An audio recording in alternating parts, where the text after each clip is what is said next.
In this video, I've got 5 more career killers that you must avoid. Thanks for checking out the video. Here, we help you advance your management career with no nonsense sense, if that makes any sense. So in a previous video, one which I will link in the description, I went over 5 things that can kill a career. But I felt, you know what, that's not quite enough. There's a lot of gaps in there. So in this video, we're going over 5 different ways that you can self-sabotage. Now the first one, or the first way you can kill your career is, buddy, you know it all. You know everything. You've seen all the situations play out. You're basically God sitting at a desk. Now I'm not discrediting what you know. You probably know a lot. But the moment that you sit on your laurels and you relax thinking that you know everything, you've already made room for somebody to replace you. Because here's the thing, you need to realize that in today's world, no matter the industry, stuff is changing fast, like lightning fast. So there has to be something new. There's got to be something new under the sun. You can't know it all. And the moment that you truly believe that you know it all, you stop learning. When you stop learning, you kind of start bringing value to the company. So if you're not learning more and you're not improving, you're staying at the status quo. Why do you think that the company would want to advance you? Why do you think that the company would want to give you more money? I don't think they would. Career killer. Boom. Yes men. You surround yourself with yes men. If you surround yourself with people like browners, brown nosers, kiss ass, people that just want to suck up to you, that will tell you yes for everything, you are single-handedly killing your career because you're not getting new information. You're not bouncing ideas off of a wall to see what is going to work. Everything is like, oh my goodness, Mike, that's a great idea. That's great. It's probably not. I know. Even myself, I cannot be right 100% of the time. And I need people to tell me, Mike, even we're talking videos. Mike, your lighting's bad. I don't know if it's bad on this video, but lighting's bad. Your audio is off. Your points, they kind of rambled. You need feedback. That's why I surround myself with other people who don't just say, oh, Mike, that's a great video. That brings me no value. So when you have people working for you and surrounding you saying, oh, wow, you're doing great. Oh, wow, everything you do is, oh, you need somebody, preferably a group of different somebodies to help keep things in check because you're not always right. And the moment you think you are, well, listen, if you find value in this video, hit the like button. And every like that we get is one less Karen going to the manager.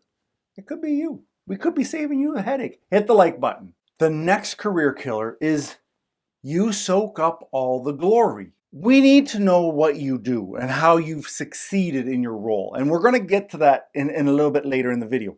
But you need to make sure that you're giving credit where credit is due. If somebody had a fantastic idea and it worked out for the team, make sure that person gets credit for the idea. Because what you also need to understand is that in order to grow your career, it's not just the people above you that you need to impress. It's the people that work for you, that work with you. You need to make them support you.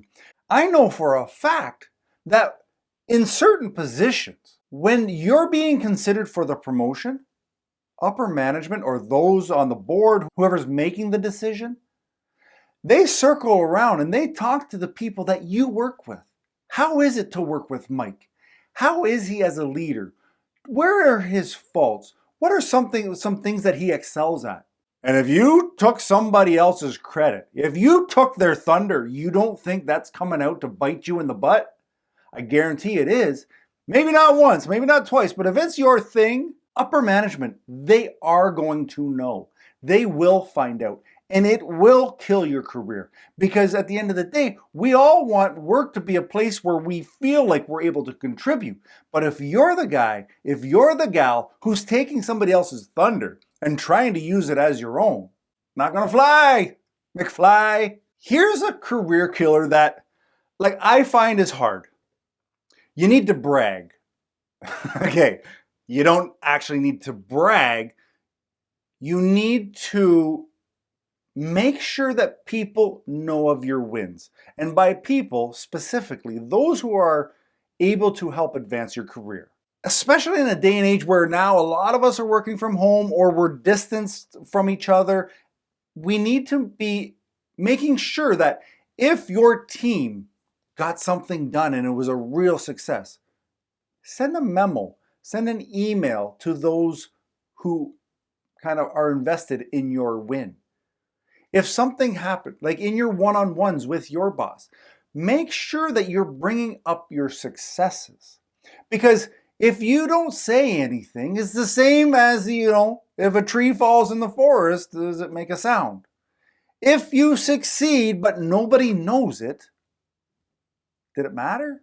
So you have to balance, and you don't want to come across with an ego and like, oh, I always deliver. And there's a way to do it. And I can't tell you exactly how to do it because I have my way. And you are going to need to develop yours. But we need to promote ourselves.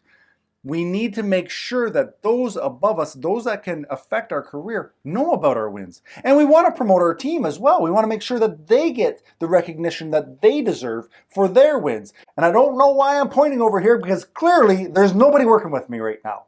But make sure, so to bring it back, make sure that people know of your successes and know of your team's successes. Now, here's one, and I'm probably going to have to make a separate video on this to get a little bit deeper. But when we get into management, sometimes we're not getting our hands dirty anymore, so to speak.